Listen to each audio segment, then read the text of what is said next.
If you have your Bibles this morning, turn to Deuteronomy chapter 26. So I've been sick all week, and so my voice may not carry very much. I may sound very low or not excited, but I really like this passage. I hope my voice lasts long enough to get us through this. This is really good, really rich. There's some layers to this in Deuteronomy 26 that is just, it's good for my soul, and I hope it communicates to you guys as well. That'll be good for you as well. Let's get into the context of this. In Deuteronomy, here's the simple way to understand what's going on in this book. So if we were a geographical map here, if this aisle was the Jordan River, right, you guys over here would be the wilderness people. You got snakes, and all you eat is manna from heaven, and sorry, you're in the wilderness. Then you would cross the Jordan River, and now this is the promised land. So you guys are living promised land people. Raise it up for promised land people. All right. The first 5 books of the Bible, when you're talking about Genesis, Exodus, Leviticus, Numbers, and Deuteronomy, with the people of God, the Israelites, you're talking about them being in Egypt. Hey, I'll get to that. Yeah, thanks. So you're in Egypt, and then you're getting led out of Egypt through the wilderness into the land of promise. But again, what's the dividing geographical part of this area? The river, the Jordan River. And so Deuteronomy is taking place on this side. All right? The Israelites have settled here for like a year. Moses is giving his final instruction before they cross over the river into the land of promise. Because here's the thing, Moses doesn't get to go over here. So it's, if you think of like a coach who can't go on the court or the field with his team, he's stuck in the locker room. And so in the locker room, he's giving all his final instructions. This is what we're going to play defense. This is what we're going to do. Now go out there and win. The team goes out on the court, but the coach stays back in the locker room. And so what you have in Deuteronomy is Moses is not going to be able to go with them into the land of promise. He is going to not make it there.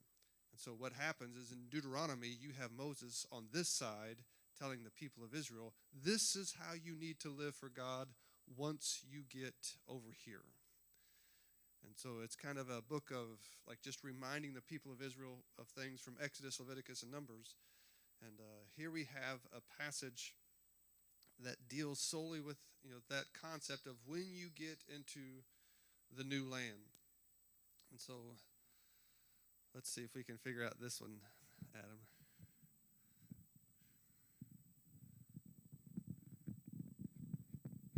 So quietly does it go? I think that'll work. I actually remembered them this time. So Deuteronomy 26. We're going to read the first 4 verses this morning, and then we'll get into the next 5 through 11.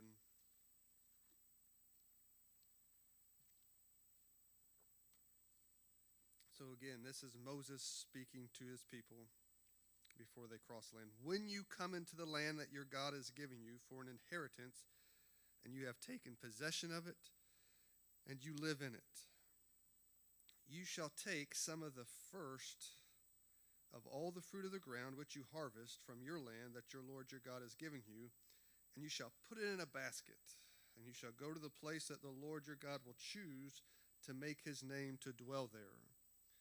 And you shall go to the priest who is in office at that time and say to him, I declare today to the Lord your God that I have come into the land that the Lord swore to our fathers to give us. Then the priest shall take the basket from your hand and set it down before the altar of the Lord your God. All right, so let's stop there for a moment. This is what is called the first fruits offering. All right, this has been explained in Leviticus and I think in Numbers as well. This was to be an offering that from the very beginning of the harvest, this is what they would take to then give to the Lord, kind of an offering of honor. But at the same time, what's interesting about this is some Bible scholars believe that this Deuteronomy 26 may be actually talking about a very specific first fruits offering, meaning the very first time that you come into the land and that very first harvest, this is what I want you to do with that fruit. And this is, well, let me just go ahead and tell you what today's focus of this message, of this passage, is that we're really highlighting God's faithfulness. So the main point I'm just trying to get across to you this morning is I want to encourage your faith through the faithfulness of God. There's Hebrews is a very interesting book of the Bible, and its highlighted verse, the verse that really describes what Hebrews is about, is verse 23 of chapter 10. It says, "Hold fast to the confession of your hope without wavering, because he who promised is," anybody know?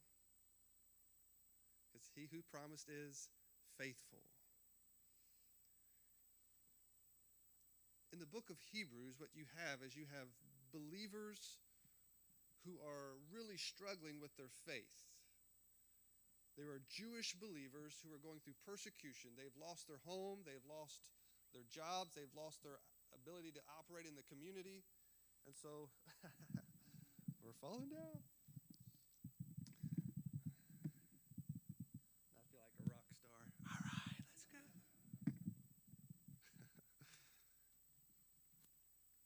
And so what happens there is that these believers begin to then, their faith begins to shrink. They begin to think, maybe it's not worth being a follower of Jesus because we're going through so much suffering, and it doesn't seem like God is getting involved in our suffering. Like, where is God? Where's the goodness of being a follower of Jesus? All we're dealing with is the difficulty. And so what is happening in Hebrews, the writer to the book of Hebrews is saying to his people, just hold on to Jesus, right? Just hold on to your faith in Jesus. Because he who promised is what? Is faithful. Right? That's the whole grasp.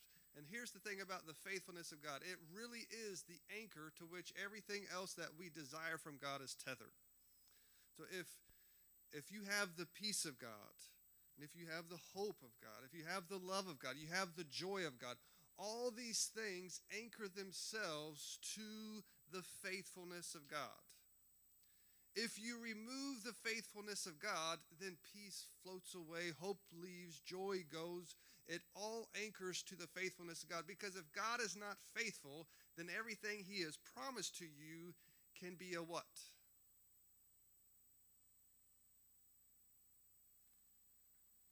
This is conversational. If God is not faithful, then everything that he promised to you can be what? Can be taken away. Can be voided. He doesn't have to come through with what he said. It can be a lie. It can be a trick. It can be a deceitful, like, I want to manipulate you with the promise to get you to do what I want you to do, but I'm actually not going to come through. If God is not faithful, then our peace in him, our joy in him, and our hope, it just floats away because we cannot trust in what he has promised to us. And that's what the writer is saying, that hold on to this confession of hope without wavering, because he who promised is what? Is faithful. All right? Now, this idea of faithfulness has everything to do with what we're talking about with the first fruits of offering. And so let's get into that through these first 4 verses here. Here's what's taken place. Moses says, when you come into this land, right, you've now possessed it. It's now yours. In Egypt, they were what kind of people? They were slaves in Egypt. Did they own the land in Egypt? No. So everything they worked for belonged to whom? The Egyptians, right? Now, here they have their land. This is theirs. This is from their harvest. And so what Moses is saying, from that very first harvest in the land that you now dwell, that is yours, here's what I want you to do. I want you to take some of the fruit of that very first fruit that begins to grow. I want you to put it in a basket. I want you to take it to the place where God has made his name to dwell. And normally think of the temple, but the temple doesn't come for a couple hundred years. So what this is there's a big tent-like tabernacle set up where God's altar is, and this is where the priests serve and the temple worship. Though there is no temple, there is the tabernacle. And so now what is to happen is that they're supposed to gather up these first fruits of their harvest and bring it to the priest at the tabernacle. And he gives this basket to the priest, and in verse 3, he then is to make a declaration. And this is what he declares, all right?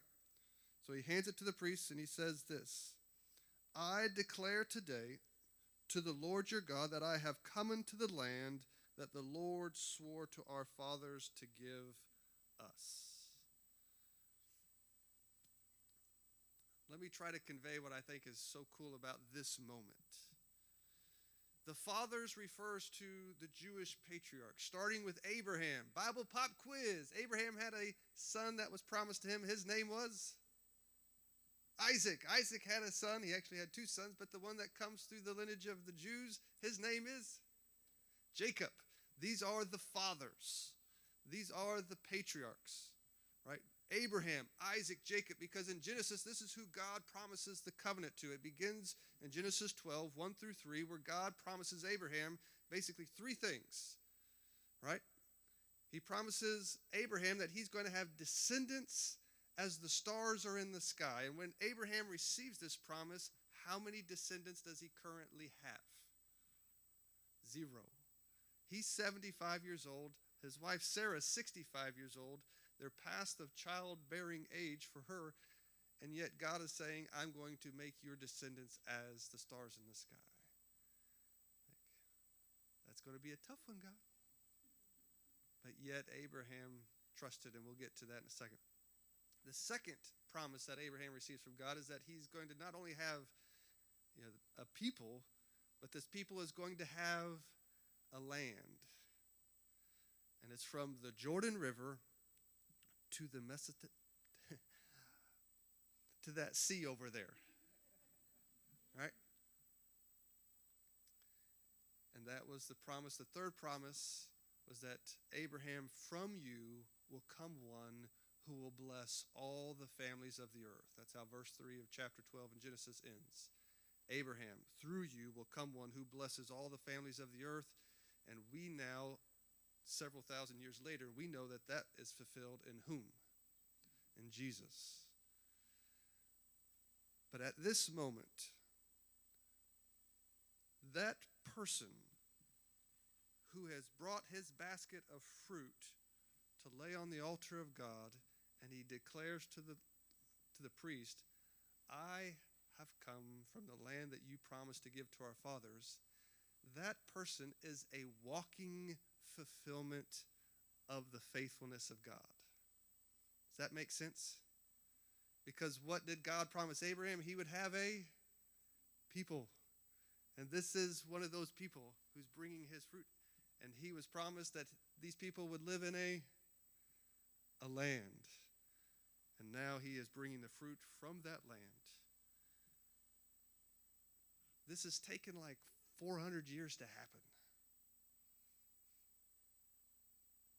And yet God has been faithful through it all. And so what you have is this cool moment of this most precious promises given to the fathers, and now it is being revealed. The faithfulness of God is coming through, and the person who is bringing his offering to the Lord is an actual fulfillment of that promise.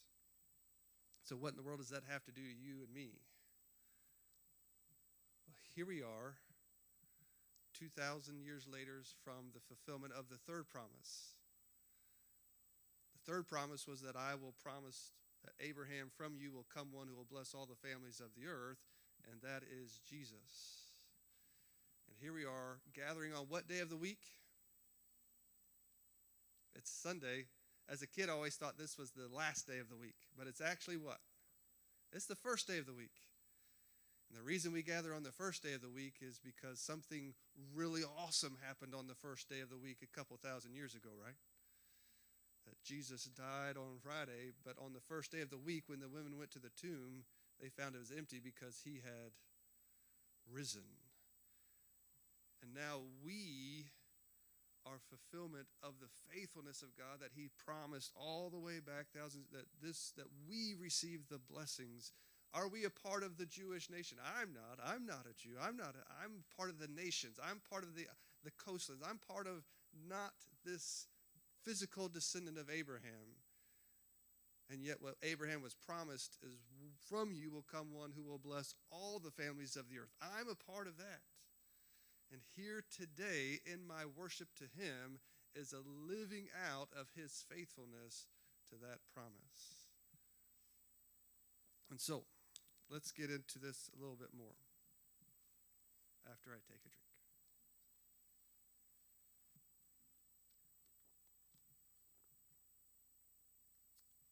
Here's what I love that is happening with the first fruits offering. There are two streams that are flowing into the same pool of God's faithfulness, all right? Number one is this stream that is thankfulness. I am thankful that God has been faithful. I think we can all agree there, right? This is what is happening at this moment. Moses is saying, when you get to the land, you will bring the first fruits offering because you are thankful that God has been what? Faithful. His faithfulness has happened. You're no longer in Egypt a slave.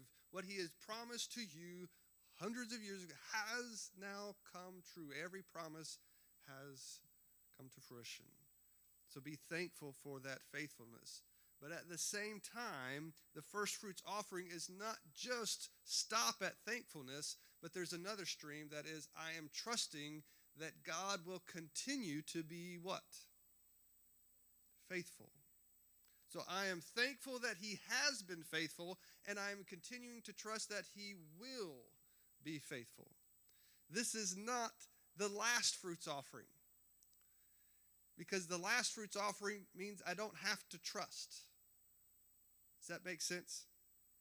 If all the harvest has come in, I can now see what I have, and out of that, I can determine what I can give to God and what I can see I need to take care of myself. But if I give to God the very beginning of the harvest, what am I then trusting? That he will supply, that the harvest, the rest of it will come in for my subsistence, for my sustainability. If there is a fire that burns my crops, if there is a locust that comes and eats it, if there is a disease that takes it out, if there is a raider or a thief who comes and just takes all of my harvest, if there's hailstorm, if there's a bad wind, if there's whatever, if I give God the first of the harvest and then something really bad happens to the rest of the harvest, what am I left with? Nothing. Yeah. And so this is the cool part about the first fruits harvest, is that I am giving to God the beginning in thankfulness because he has been faithful, but at the same time, there is this element that I am trusting that he is going to continue to be faithful. And this is such a powerful attitude of our faith, that I live this life out for the glory of God, thankful that he's been faithful, but in my thanksgiving, there's another stream, and that is that I am trusting that he will continue to be faithful. All right, let's get into this very unusual part of this passage. Verses 5 through 11. This is the creed that they were told to say during this offering. So they brought their basket, hand it to the priest, they make their declaration. I declare that your God has brought me in the land that he's promised to our fathers. The priest then sets the basket on the altar, and then we come to verse 5. And now Moses says to his people, when you do this, you shall make a response before the Lord your God. And this is the response. This is what they were supposed to read off or to memorize as a creed. A wandering Aramaean was my father. We'll get to that in a second. And he went down into Egypt and sojourned there, few in number, and there he became a nation, great, mighty, and populous. And the Egyptians treated us harshly and humiliated us and laid on us hard labor. Then we cried to the Lord God our fathers, and the Lord heard our voice and saw our affliction, our toil, and our oppression. And the Lord brought us out of Egypt with a mighty hand and an outstretched arm, with great deeds of terror, with signs and wonders. And he brought us into this place and gave us this land, a land flowing with milk and honey. And behold, now I bring the first of the fruit of the ground, which you, O Lord, have given me. And you shall set it down before the Lord your God and worship before the Lord your God. And you shall rejoice in all the good that the Lord your God has given to you and to your house, you and the Levite and the sojourner who is among you. So some churches practice something similar of creeds today. Like you might go to a church and before they begin their worship or part of their worship, they might, declare the night? Yeah, the Apostles' Creed. That's the easier way to say it. Would anybody like to stand and declare the Apostles' Creed to us here this morning? I won't make you do that. But that's we believe in God our Father, and we believe in Son. And so some churches, that's a part of their worship. Right? Other churches have the Lord's Prayer as a part of their worship. Has anybody ever been to a church service when everybody quotes the Lord's Prayer? And they'll do that every Sunday. And so before they are part of their worship, they'll say, it's like clockwork. It's just, our Father who art in heaven, and they all quote that creed. And this is what they were supposed to, this is the creed that when they brought the first fruits offerings, that Moses said, this is what you will say. And there's 5 parts to it, and we're going to go through them quickly. The first part, to me, is super interesting. And that is, the first part of their creed was, my father was a wandering Aramaean. This is the only part that this is in the Bible. It's one of the most interesting starts to any creed there is. What in the world does this mean? Why are they beginning with this as their creed? My father was a wandering Aramaean. And so the first question was who is they declaring my father? And there's 2 general answers to this. All right? One is Abraham. That Abraham wandered in that land of what's now present-day Iraq, at that time Aram, and then was called by God to then go to the land of promise. Right? And so he would be a part of that. The other more popular view is that it actually is referring to Jacob. That Jacob was living with Laban in the area of Aram, and then Jacob is actually the leader of the Israelites when they go to Egypt in the end of Genesis. It doesn't matter which one it really is, because the teaching is the same. Okay? So whether you're an Abraham as my father was a wandering Aramaean, or Jacob as my father was a wandering Aramaean, it's the same teaching. And here's the teaching, is that we begin as a people with humble beginnings. Right? We are not declaring, my father was the Pharaoh of Egypt, or my father was the king of Babylon. The declaration here is not a declaration that we start with exaltation, and so we deserve what God has done for us, but rather, my father was a wandering Aramaean is a declaration not of high beginnings, but of low beginnings.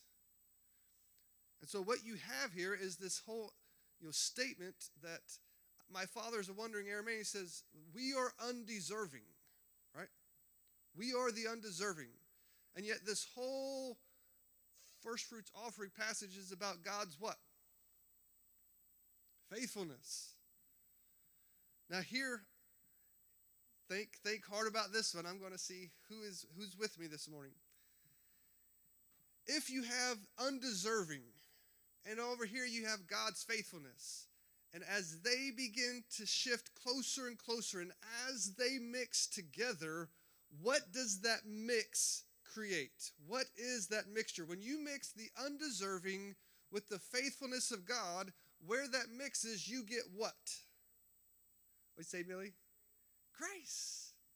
I've taught my child something. That's the most proud moment I've ever had as a father, right there. Yes, you get grace.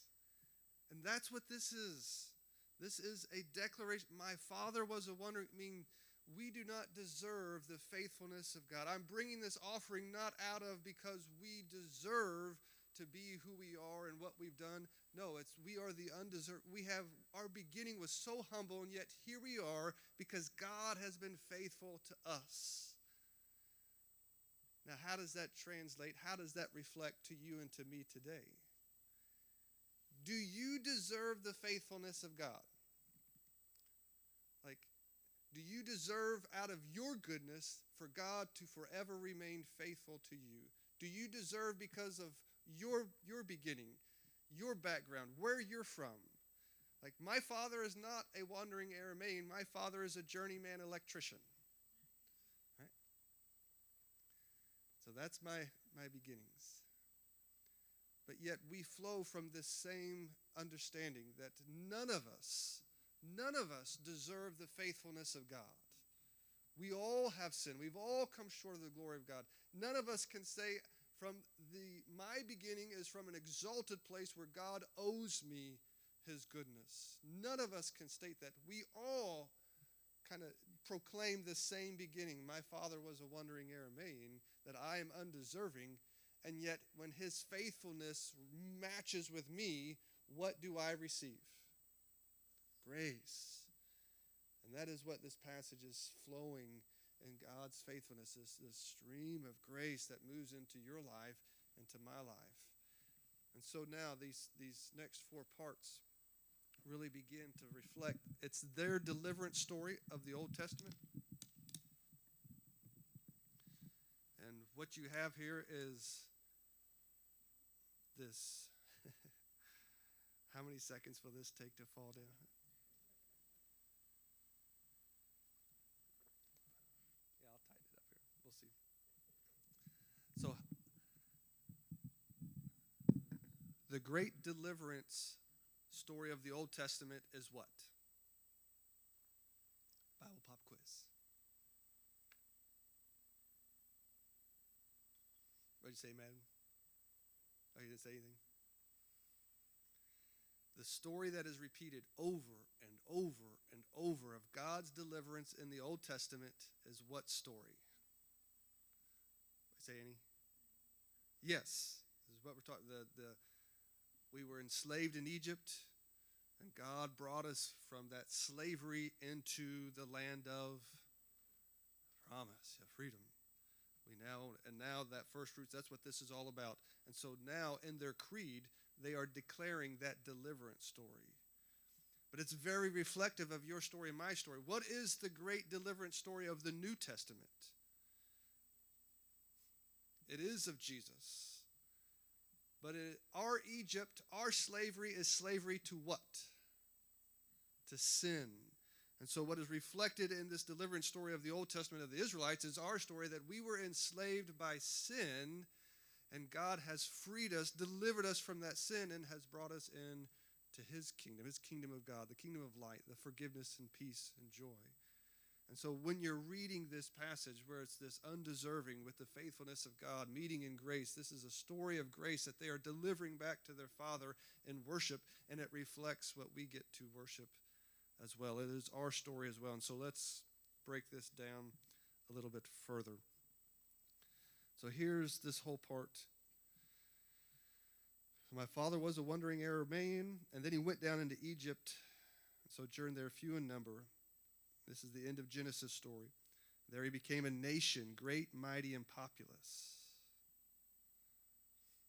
And the Egyptians treat us hardly and laid harsh labor on us. All right. Most of the time when we think of the aspect of Egypt with the Israelites, do we think of it positively or negatively? Think of it negatively with the harsh labor, the slavery. But before you get there, Egypt serves a mighty purpose for the nation of Israel. It's actually a work of grace. Egypt becomes the great protector by which this family, Jacob's family, with his 12 sons, Joseph now the second in Egypt, by which they can flourish. This family of 70 with men and women and children that is living in the Canaan land, surrounded by evil nations, they are super vulnerable to whatever may happen. And at the end of Genesis, the great vulnerability is famine. They are starving to death. But Egypt has food because of Joseph. And so what you have is then the family comes to Joseph in Egypt. Because Pharaoh loves Joseph so much, he then gives Joseph's family, which is Jacob and that whole 70 crew, land in Egypt.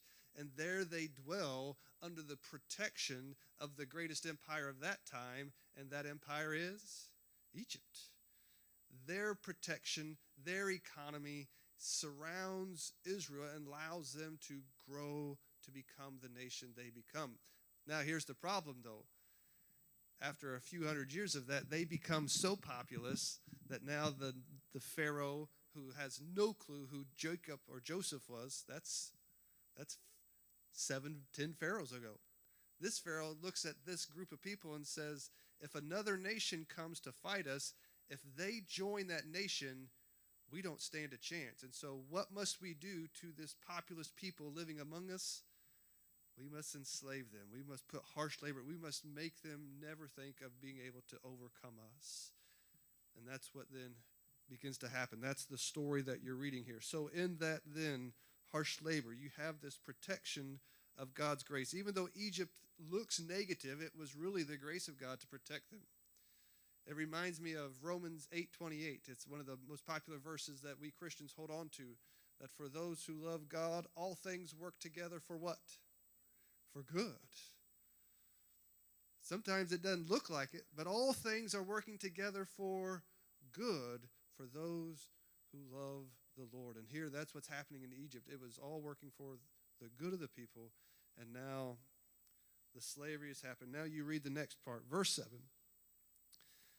Then we cried to the Lord, the God of our fathers, and this is really cool. The Lord heard our voice and saw our affliction, our toil, and our oppressors. So with the people suffering, they cry to God, and the Bible says that the Lord what? Heard them, and that the Lord saw them. Again, do they deserve the God of all caring a lick about them? The answer is no. It's not like they were the most righteous people ever. They're still, my fathers are wondering, humble beginnings, and it's still God's faithfulness that he's hearing his people. He's seeing his suffering. It's one of the most amazing things about our faith to think about, that the God of all eternity actually knows your suffering and cares about your suffering. He is not just a God that is absent. It's not like he's just snapped his fingers. Does God even have fingers? You know, it's like I won't go down that rabbit trail. But you understand what I'm saying. And he's there, and it's like started everything, and then he's like, I'm on vacation. I don't care what happens to you people. I'm doing my thing. You don't matter to me at all.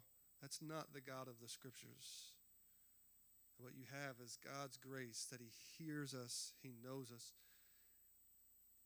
You know, in my time of suffering, there's always a great season that our family goes back to when we lost Miles, all right? And so this is 2005. Our son lasted 13 weeks, and he passed away. And during that time, my number one question to God was not the why question. You know, that's obviously one, like, why did this happen? Why would you allow this? Why? That was not my question.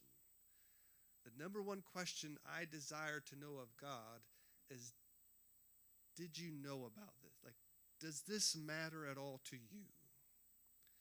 You know, it was the weirdest feeling walking out of that hospital after, you know, Miles had passed away, because as Kelly and I came down the elevator, there was people in the elevator with us having their normal conversations. As we walked through the the hallways out of that hospital, there was people walking in, laughing and enjoying life. As we drove home on the interstate, there was people driving through their normal days like nothing had ever happened.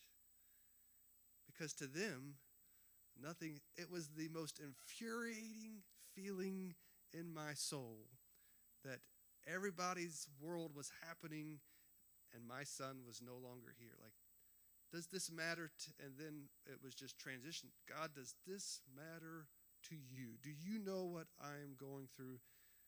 And so in that moment, in that season, he gave me a verse, which was Psalms 58:6, which what David writes so poetically is one of the most beautiful word pictures of the Bible. He says, in David's suffering, he says, I collect every tear in my bottle. I record every tear in my book. And what that spoke so profoundly in my spirit was God saying, Tyler, you matter. This matters. I know what you've gone through. I have collected every tear. I've recorded every one. It's one of the most amazing graces that we have is that God knows our suffering and he cares about our suffering. He's not just absent. He's not just aloof to whatever we're going through. And this is why we can come to God. This is why we can pray to God during our difficulties and know that there is a God who has grace towards us, though we do not deserve it, though we do not,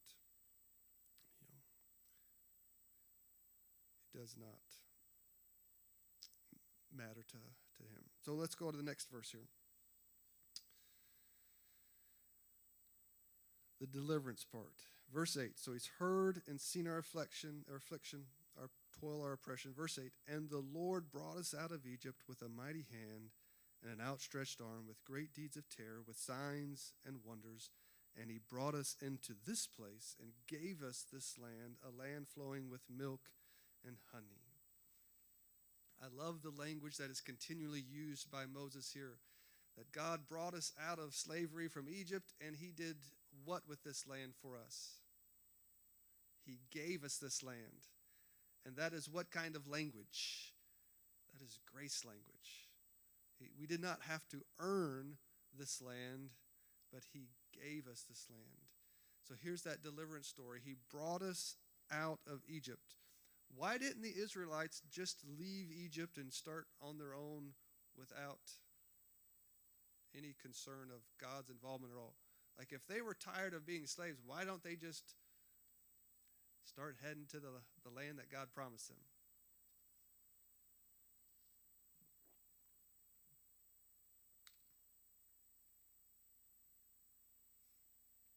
So basically my question is, why didn't they just free themselves?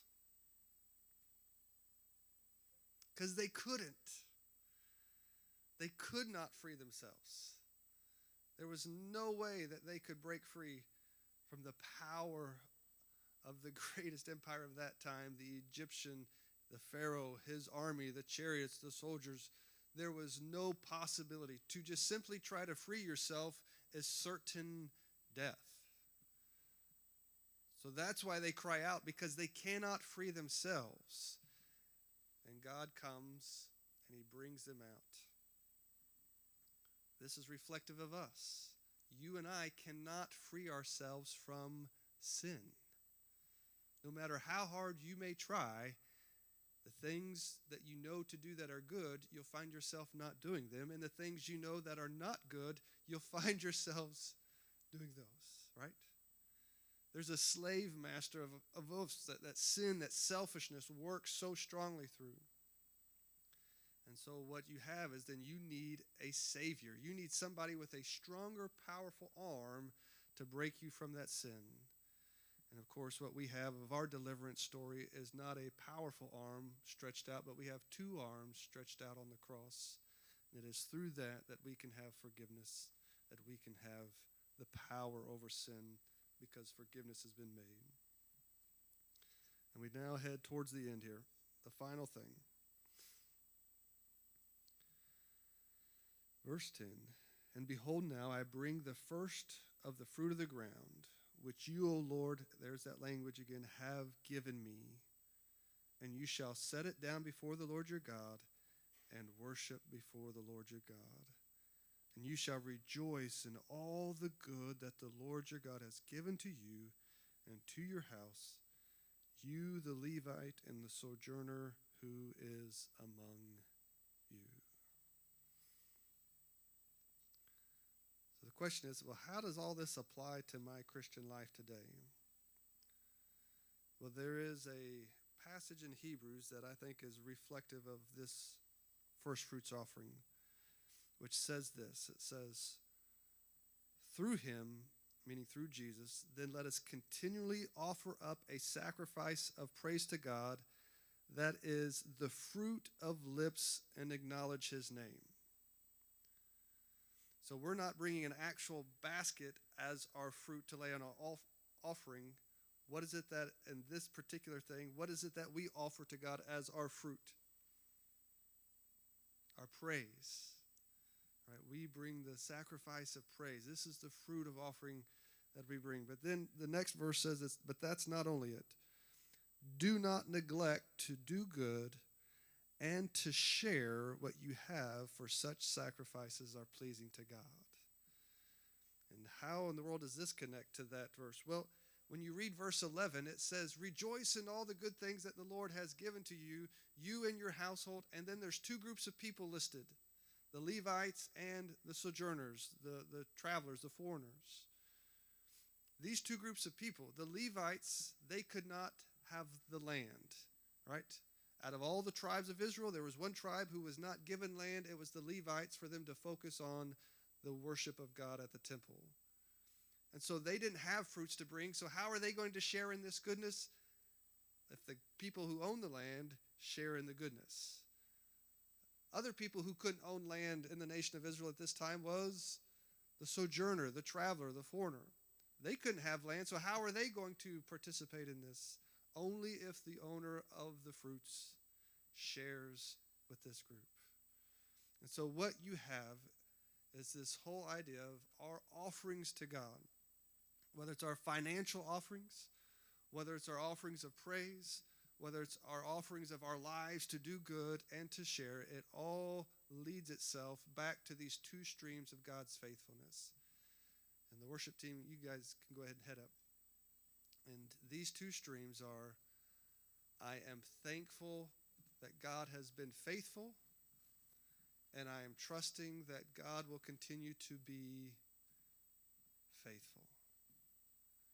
I am super thankful that my deliverance story is reflected here, that I am undeserving, yet God has been faithful, and when that two things meet, we get grace. And that my deliverance story is that I was enslaved to sin, but Jesus came and brought his power to be able to forgive me of my sins because he promised to do so. And so everything that I now receive, the goodness of God, is based not on my goodness, but is based on his faithfulness. So I will offer up thanksgiving to the faithfulness of God, and all at the same time I am trusting that he will continue to be faithful. And so as we're going to wrap up this service this morning, we're going to stand and rejoice in the Lord this morning. We're just going to sing about the faithfulness of God, and then we'll close out our service this morning. So if you would stand with us, the worship team is going to lead us, and just think about what has happened in your life. Think about your faith. This is, this whole message was just so that you could hold on a little tighter to your faith in Jesus, because he who promised has been faithful. And let's just sing about that as a church this morning.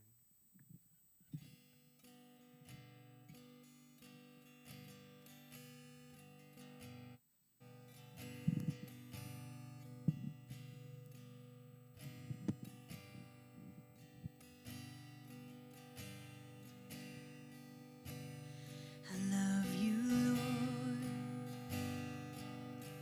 Oh, your mercy never fails me. All my days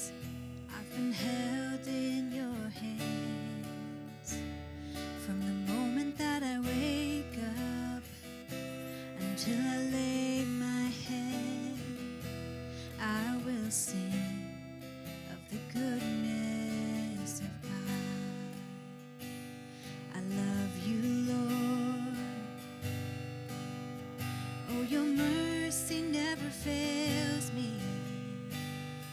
All my days I've been held in your hands. And from the moment that I wake up until I lay my head, I will sing of the goodness of God. And all my life you have been faithful. And all my life you have been so, so good. With every breath that I am able, I will sing of the goodness of God. I love your voice. You have led me through the fire in darkest nights. You are close like no other. I've known you as a father. I've known you as a friend. And I have lived in the goodness of God. And all my life you have been faithful. And all my life you have been so, so good. With every breath that I am able, oh, I will sing of the goodness of God. And all my life you have been faithful. All my life you have been so, so good. With every breath that I am able, oh, I will sing of the goodness of God. Oh, your goodness is running after, it's running after me. Your goodness is running after, it's running after me. With my life laid down, I'm surrendered now. I give you everything. Your goodness is running after, it's running after me. Your goodness is running after, it's running after me. Your goodness is running after, running after me. With my life laid down, I'm surrendered now. I give you everything. Your goodness is running after, it's running after me. And all my life you have been faithful. And all my life you have been so, so good. With every breath that I am able, oh, I will sing of the goodness of God. Oh, I will sing of the goodness